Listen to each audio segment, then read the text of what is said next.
السلام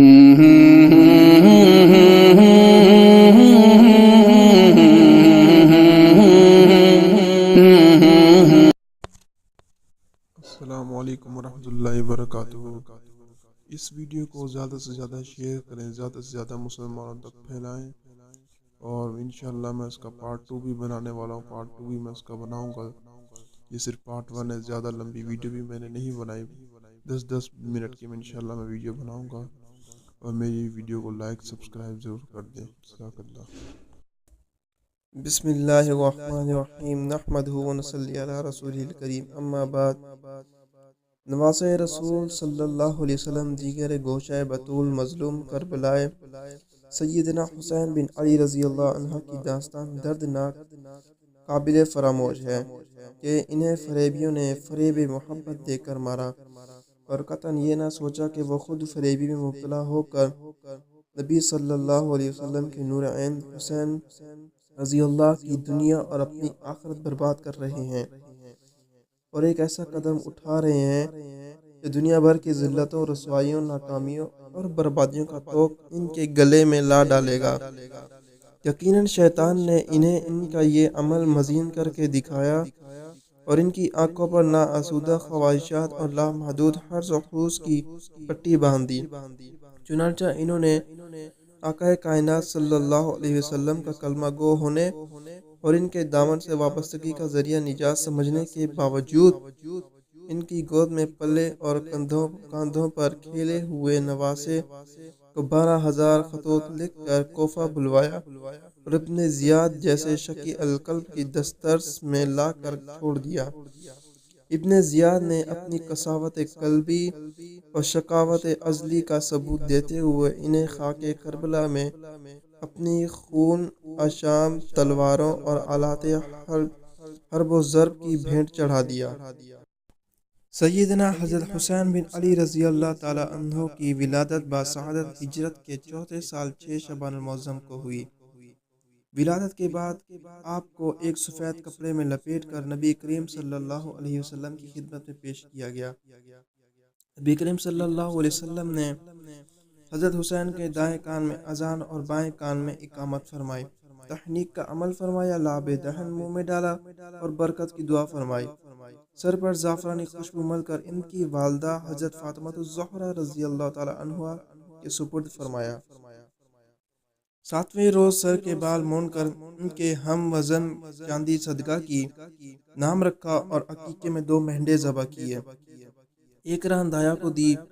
اس کے بعد ختنہ کیا گیا۔ عاصم بن عبید اللہ علی بن حسین رضی اللہ تعالی عنہ سے روایت فرماتے ہیں، اور وہ حضرت ابو رافع سے روایت فرماتے ہیں کہ نبی کریم صلی اللہ علیہ وسلم نے حضرت حسن و حسین رضی اللہ تعالی عنہما کی ولادت کے بعد دونوں کے کانوں میں اذان فرمائی۔ آقا دو جہاں صلی اللہ علیہ وسلم نے اپنے پیارے نواسے کا نام حسین تجویز فرمایا۔ اس بارے میں ایک دلچسپ روایت ہے۔ ہانی بن ہانی حضرت علی رضی اللہ تعالی عنہ سے روایت فرماتے ہیں کہ حضرت علی رضی اللہ تعالی عنہ نے فرمایا، جب حسن پیدا ہوا تو میں نے ان کا نام حرب رکھا۔ اتنے میں آپ صلی اللہ علیہ وسلم تشریف لائے اور فرمایا، مجھے میرا بیٹا دکھا، تم نے ان کا کیا نام تجویز کیا ہے؟ حضرت علی رضی اللہ تعالی عنہ فرماتے ہیں کہ میں نے عرض کیا، ہم نے ان کا نام حرب رکھا ہے، تو آپ صلی اللہ علیہ وسلم نے فرمایا، نہیں، حرب نہیں، یہ تو حسن ہے۔ اسی طرح جب حسین رضی اللہ تعالی عنہ کی ولادت ہوئی تو میں نے ان کا نام بھی حرب رکھ دیا۔ آپ صلی اللہ علیہ وسلم تشریف لائے اور فرمایا، میرا لخت جگر مجھے دکھاؤ، کیا نام رکھا ہے اس کا تم نے؟ میں نے عرض کیا، حرب۔ آپ صلی اللہ علیہ وسلم نے فرمایا، نہیں، حرب نہیں، یہ تو حسین ہے۔ حضرت علی رضی اللہ تعالیٰ عنہ فرماتے ہیں کہ جب تیسرے بچے کی ولادت ہوئی تو میں نے اس کا نام پھر حرب رکھ دیا۔ چنانچہ آپ صلی اللہ علیہ وسلم تشریف لائے اور وہی گفتگو فرمائی کہ میرا جگر پارا مجھے دکھاؤ، تم نے اس کا کیا نام رکھا ہے؟ حضرت علی رضی اللہ تعالیٰ عنہ نے عرض کیا کہ اس کا نام بھی میں نے حرب رکھا ہے۔ اس پر آپ صلی اللہ علیہ وسلم نے فرمایا، نہیں، حرب نہیں، یہ تو محسن ہے۔ اس کے بعد ارشاد فرمایا، میں نے ان تینوں کے نام حضرت ہارون علیہ السلام کے 3 بیٹوں کی طرح رکھے ہیں۔ ان کے نام شبر، شبیر اور مشبر تھے۔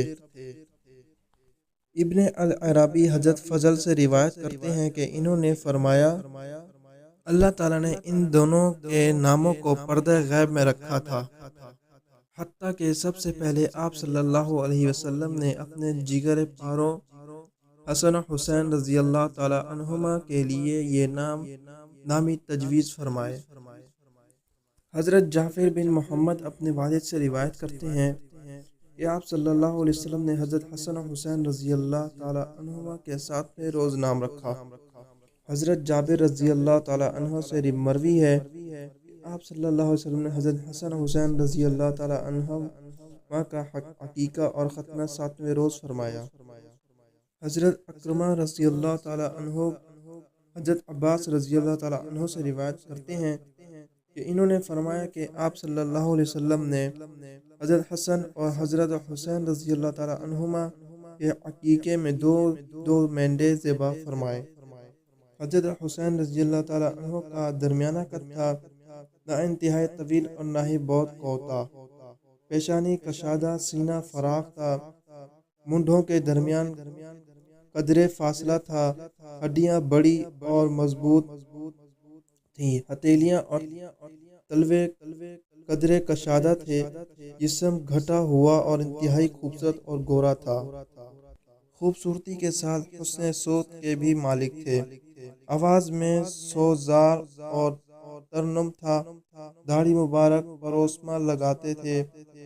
وسمہ ایک بوٹی ہے جس کے پتے مہندی کے طور پر استعمال ہوتے ہیں۔ عبد المطلب بن زیاد صدی سے روایت کرتے ہیں کہ انہوں نے فرمایا، میں نے سیدنا حسین رضی اللہ تعالیٰ عنہ کو دیکھا، ان کے سر کے بال امامے کے نیچے سے نکل کر مونڈھوں تک لٹکے ہوئے تھے۔ ہانی بن ہانی حضرت علی رضی اللہ تعالیٰ عنہ سے روایت کرتے ہیں کہ انہوں نے فرمایا، حسن سر سے سینے تک اور حسین باقی جسم میں رسول اللہ صلی اللہ علیہ وسلم کے جسم اطہر سے زیادہ مشابہت رکھتے تھے۔ حضرت ابو ہریرہ رضی اللہ تعالیٰ عنہ فرماتے ہیں کہ حضرت حسین رضی اللہ تعالیٰ عنہ کا جسم رسول اللہ صلی اللہ علیہ وسلم کے جسم اطہر کے بہت زیادہ مشابہ تھا۔ عبداللہ بن عمر بن عبان فرماتے ہیں کہ ہمیں آہوز نے خبر دی، وہ ابو اسحاق سے اور وہ عزیر بن حریث سے روایت کرتے ہیں، اور وہ فرماتے کہ حضرت حسن و حسین رضی اللہ تعالیٰ عنہما حنہ اور کتم بطور مہندی استعمال فرماتے ہیں، اور ایک روایت میں ہے کہ حضرت حسین رضی اللہ تعالیٰ عنہ کی تھوڑی پر چند سفید بال بھی تھے۔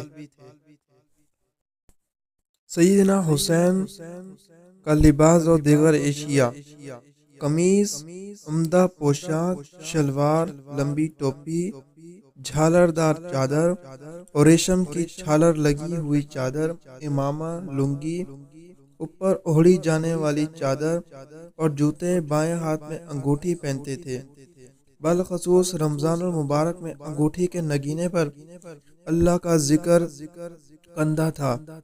ایک تلوار اور ایک ذرہ بھی آپ رضی اللہ تعالی عنہ کے پاس تھا۔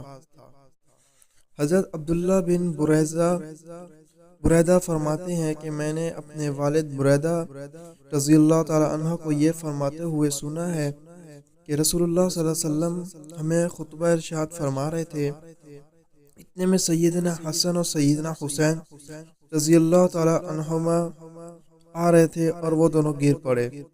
دونوں حضرات سرخ رنگ کی قمیض زیب تن کیے ہوئے تھے، چنانچہ آپ صلی اللہ علیہ وسلم ممبر سے نیچے تشریف لائے اور انہیں اٹھا کر اپنے قریب بٹھایا۔ اس کے بعد ارشاد فرمایا، اللہ تعالیٰ نے سچ فرمایا ہے کہ تمہارا مال اور تمہارا اولاد تمہارے لیے فتنہ ہے۔ میں نے انہیں دیکھا گرتے ہوئے تو مجھ سے صبر نہ ہوا اور میں اپنی بات قطع کر کے انہیں اٹھایا۔ حضرت اسامہ بن زید رضی اللہ تعالی عنہ سے مروی ہے وہ فرماتے ہیں کہ میں ایک رات کسی ضرورت سے آپ صلی اللہ علیہ وسلم کی خدمت میں حاضر ہوا۔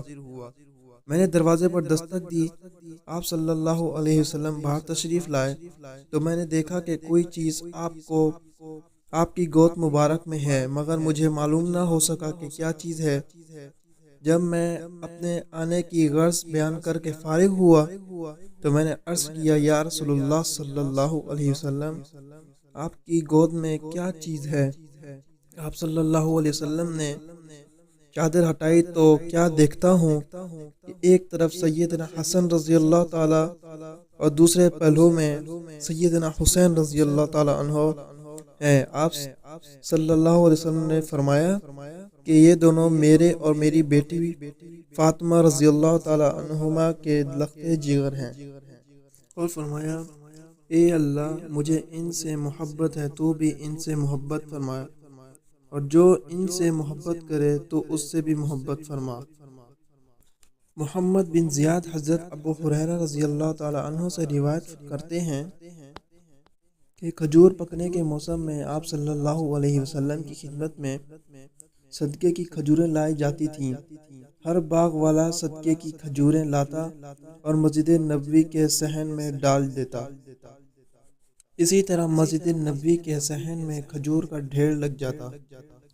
ایک مرتبہ سیدنا حسن و حسین رضی اللہ تعالی عنہما ان کھجوروں سے کھیل رہے تھے، اتنے میں ایک نے ایک کھجور کھا لی اور اپنے منہ میں ڈال لی۔ اچانک آپ صلی اللہ علیہ وسلم نے دیکھ لیا، فوراً انگلی میں منہ میں ڈال کر اس کھجور کو نکالا اور فرمایا کہ تمہیں معلوم نہیں کہ آل محمد کے لیے صدقے کا مال جائز نہیں۔ صحیح بخاری حدیث نمبر 1487۔